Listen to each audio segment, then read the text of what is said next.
नमस्कार. माझ्या आजपर्यंतच्या सर्व व्हिडिओजना आपला उत्कृष्ट प्रतिसाद मिळाला त्यासाठी मनःपूर्वक धन्यवाद. आजच्या या व्हिडिओमध्ये एक छानशी कथा मी सांगतो आहे. ती नुसती कथा नाही आहे, तर आचार्य विनोबा भावे यांच्या लहानपणचा एक प्रसंग आहे. आपल्या मुलांना कथा गोष्टी आवडत असतात, तर आपण त्यांना गोष्टी सांगाव्या की नाही? नक्कीच सांगाव्यात ना, कारण आपल्याला सुद्धा लहानपणी गोष्टी आवडलेल्या होत्या. तर माझ्या शाळेमध्ये, म्हणजे मी जेव्हा शाळेत शिकत होतो तेव्हा मला असं वाटते की 8वी मध्ये असताना आपल्या महाराष्ट्र राज्याचे त्यावेळेचे शिक्षण संचालक श्री वी चिपळूणकर साहेब आमच्या शाळेमध्ये आले होते. चिपळूणकर साहेबांना सर्वजण ओळखतात.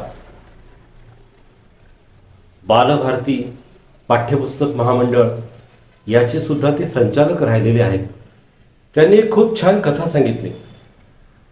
व्हिडिओ शेवटपर्यंत पाहत राहा आणि आवडलेली कथा तुमच्या मुलांनाही अवश्य सांगा. आणि एक प्रश्न तुम्हाला आहे की मुलांना अशा कथा सांगायच्या नाही तर मग काय सांगायचं, ते जरूर विचार करा. चिपळूणकर साहेबांनी सांगितलेली कथा अशी. विनोबा भावे हे सर्व महाराष्ट्राला प्रसिद्ध असलेलं नाव. आचार्य विनोबा भावे भूदान आंदोलन चळवळ चालवणारे एक महान विभूती.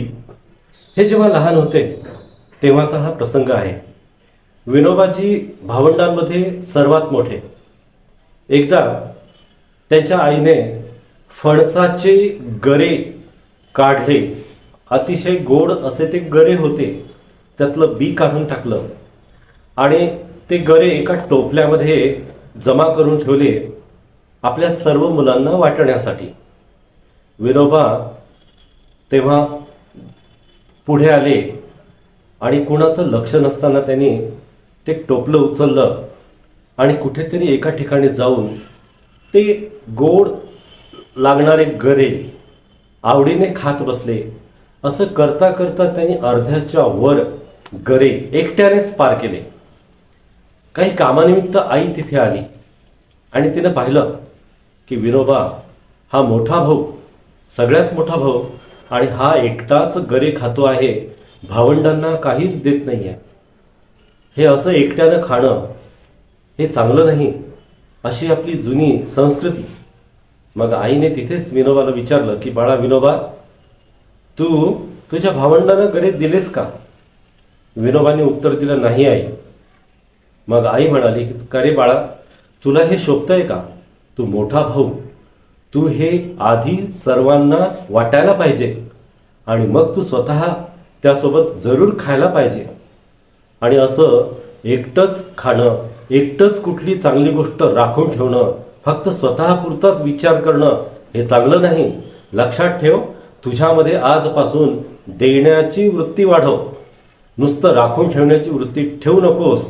पक्क लक्षात ठेव बाळा, देतो तो देव, राखतो तो राक्षस. काय म्हटलं मी? देतो तो देव आणि राखतो तो राक्षस, असा उपदेश विनोबांच्या आईने त्यांना केला. आणि आईने केलेला उपदेश एखाद्या दिव्य वेदमंत्रासारखा विनोबांनी आपल्या आयुष्यामध्ये पूर्णपणे त्याचं आचरण केलं. आणि भूदान आंदोलनामध्ये कितीतरी लोकांना त्यांनी गोरगरिबांना जमिनी मिळवून दिल्या.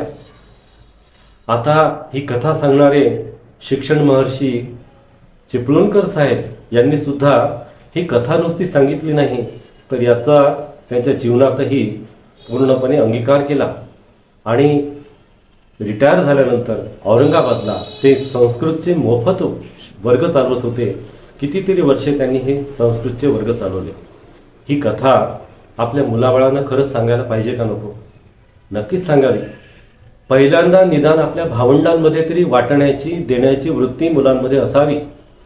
त्यानंतर आपल्या आजूबाजूच्या गरजूंना सुद्धा काहीतरी देत राहण्याची वृत्ती त्यांच्यामध्ये असावी. आपण आपल्या आजच्या पिढीतल्या मुलांना एवढं तरी निदान सांगू शकतो की बाळांनो, तुम्हाला जेवढं राखावंसं वाटते जरूर राखा, पण देण्याची वृत्ती सुद्धा कुठेतरी अंगी ठेवा. काही ना काही प्रमाणात इतरांना देण्याची वृत्ती बऱ्याच गरजू लोकांना तुमचा उपयोग करून देईल आणि नक्कीच त्यांना मदत होईल. कशी वाटली कथा? नक्कीच आवडली असेल जरूर लाईक करा, शेअर करा आणि चॅनलला सबस्क्राईब केलं नसेल तर जरूर सबस्क्राईब करा. यापुढे सुद्धा मी छान छान व्हिडिओज आपणासाठी तयार करणार आहेत. अवश्य या चॅनलला शेअर करा. धन्यवाद.